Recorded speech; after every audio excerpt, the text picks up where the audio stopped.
নমস্কার, আপনাদের স্বাগত জানাই করকাকুর্চি ইন্ডিয়াতে, যেখানে স্মৃতির রিল ঘোরে, যেখানে আলো ছায়ার ফাঁকে ফাঁকে ফিরে আসে বাংলা সিনেমার হারানো সময়, হারানো মুখ আর বলা না হওয়া কিছু কথা। আজ আমরা ফিরব এমন এক ছবির কাছে, যেখানে আলো শুধু পর্দায় নয়, চরিত্রের চোখে, সম্পর্কের নীরবতায় আর বিদায়ের আগের শেষ অনুভবে জল জল করে। মহানায়ক উত্তম কুমার আর তাঁর জীবনের সবচেয়ে গভীর, সবচেয়ে নীরব অধ্যায়, আলো আমার আলো।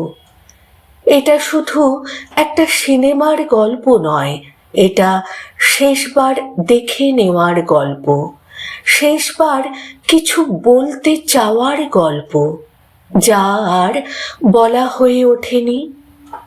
চলুন আজ করকাকুর্চি ইন্ডিয়ার সঙ্গে আমরাও একটু থেমে যাই, একটু শুনি নীরবতার শব্দ। আজকের গল্প 1980। মহানায়ক নিজের শেষ দেখা বাংলা ছবি দেখেছিলেন, আলো আমার আলো।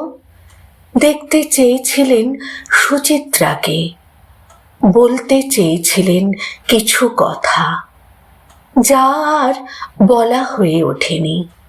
শ্যামবাজার মোড়ে তখন ঝুলছে আলো আমার আলো ছবির হোর্ডিং। উত্তম সুচিত্রা জুটির শেষ দিকের এক সুপারহিট ছবি। কালো সানগ্লাসের আড়ালে তাদের রোমান্স কল্পনাতীত, অথচ সত্যি। এই ছবিতেই অতসীর জটিল মনস্তাত্ত্বিক চরিত্রে অভিনয়ের জন্য সুচিত্রা সেন পেয়েছিলেন শ্রেষ্ঠ অভিনেত্রীর BFJA পুরস্কার। তখনকার দিনে রবিবার মানেই রোববার বিকেলে দূরদর্শনে বাংলা ছবি, আর মানেই রাস্তাঘাট ফাঁকা। বেশিরভাগ সময়েই থাকতো উত্তম সুচিত্রার ছবি। ঠিক তেমনই এক রোববারে অবসরে বসে উত্তম কুমার দেখছিলেন আলো আমার আলো। এই ছবিতে তিনি কিছুটা ধূসর চরিত্রে, আর সুচিত্রা গ্রামের সহজ মেয়েটি থেকে শহুরে আধুনিকার রূপে অনবদ্য।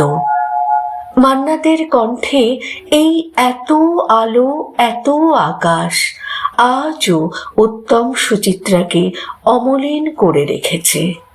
1971 সালের এই ছবি আজও সমানভাবে রেখাপাত করে। 1980 সালের 24শে জুলাই প্রয়াত হন মহানায়ক। তার এক সপ্তাহ খানেক আগে সেই রোববারে আলো আমার আলো দেখে আবারও সুচিত্রার অভিনয়ে মুগ্ধ হয়েছিলেন উত্তম কুমার। ভেবেছিলেন তাদের জুটির ম্যাজিক কি ছোট পর্দাতেও একই রকম কাজ করে। এই কথাটাই নিজের মুখে বলতে চেয়েছিলেন সুচিত্রাকে, কিন্তু সুচিত্রা তখন ভীষণ ব্যস্ত। বলেছিলেন কদিন পরে কথা বলছি। তিনি বোঝেননি উত্তম কি বলতে চাইছেন। রমা বোঝেনি। উতুর এই দেখতে চাওয়াটাই শেষ চাওয়া। কদিন পরে মহানায়ক চলে গেলেন। 25শে জুলাই ভোর রাত্রে সুচিত্রা সেন সাদা শাড়ি পরে হাজির হন ভবানীপুরের বাড়িতে। সেদিন গৌরী দেবী তাকে দিয়েছিলেন এক বিরাট অধিকার, যার কথা পরে খোলসা করেছিলেন উত্তমের ভাইয়ের বউ সুব্রতা চট্টোপাধ্যায়। সেদিন হাতে রজনীগন্ধা সাদা ফুলের মালা নিয়ে নিস্তব্ধ বাড়ির চৌকাঠে দাঁড়িয়েছিলেন সুচিত্রা সেন। চিরঘুমে শুয়ে থাকা উত্তমের দিকে কিছুক্ষণ তাকিয়ে শুধু বলেছিলেন, আমি হেরে গেলাম উত্তম। পায়ের কাছে মালা রাখতে গিয়েই থামিয়ে দেন গৌরী দেবী। অনেক ছবিতে তো গলায় পরিয়েছ, আজ কেন পায়ে দিচ্ছ? গলায় পরিয়ে দাও। আর থাকতে পারেননি সুচিত্রা। ঠিক যেন লাইটস ক্যামেরা অ্যাকশন, শেষ শট।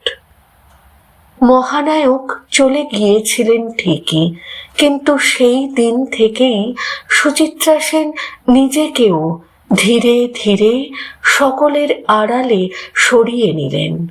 শেষ বেলায়ও তার চেহারা দেখার সুযোগ আর কারও হলো না। উত্তম কুমার ও সুচিত্রা সেন বাংলা চলচ্চিত্রের এক চিরন্তন অধ্যায়। অসমাপ্ত কিছু কথা, বলা না হওয়া কিছু অনুভূতি আজও বাংলা সংস্কৃতিকে এক করুণ অথচ মহিমান্বিত স্মারক হয়ে আছে। একটা সিনেমা শেষ হয়, কিন্তু কিছু গল্প শেষ হয় না। উত্তম কুমার চলে গিয়েছিলেন, আর সেই দিন থেকেই সুচিত্রা সেন ধীরে ধীরে নিজেকেও আড়ালে সরিয়ে নিয়েছিলেন। যেন পর্দার আলো নিভে গেলে বাস্তবের আলো আর সহ্য হয় না। এই ছিল আজকের গল্প, ভালোবাসার, অসমাপ্ত কথার আর বাংলা সিনেমার এক চিরন্তন অধ্যায়ের। আপনাদের যদি ভালো লেগে থাকে তাহলে লাইক করুন, শেয়ার করুন আর সাবস্ক্রাইব করতে ভুলবেন না করকা কুর্চি ইন্ডিয়া। কারণ এখানে গল্প শুধু বলা হয় না, গল্পকে অনুভব করা হয়। আবার দেখা হবে আরও এক স্মৃতি নিয়ে, আরও এক নস্টালজিয়া নিয়ে। ততদিন পর্যন্ত সুস্থ থাকুন, স্মৃতির সঙ্গে থাকুন। আমি আছি করকা কুর্চি ইন্ডিয়া আপনাদের সঙ্গে।